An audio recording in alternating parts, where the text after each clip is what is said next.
Hello everyone, welcome back to my channel. আজকে রবিবারের দুপুরবেলা, অলরেডি বাইরে প্রচন্ড বৃষ্টি পড়ছে অ্যান্ড আমি আনিয়ে নিয়েছি ফ্লিপকার্ট মিনিটস থেকে কিছু জিনিসপত্র নিয়েছি, আনবক্সিং করবো সেগুলোই। চলো দেখা যাক।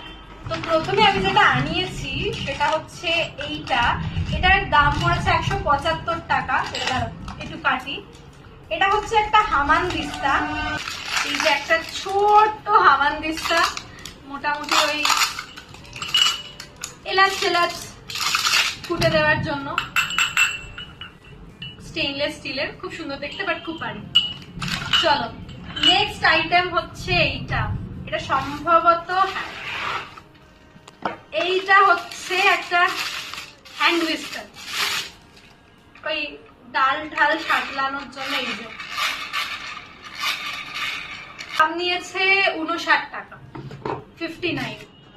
and নেক্সট হচ্ছে এইটা হচ্ছে একটা চপার।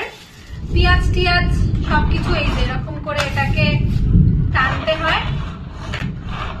চপার, এই তিনটে, এই সব মিলিয়ে আমার বিল পড়েছিল 333 টাকা। প্রোডাক্ট রিভিউ তোমাদের কেমন লাগলো ভিডিওটা অবশ্যই কমেন্ট করে জানাও। ভালো লাগলে, ভালো রেসপন্স পেলে আরো অনেক ভিডিও এরকম আনবক্সিং করবো। Till then tata.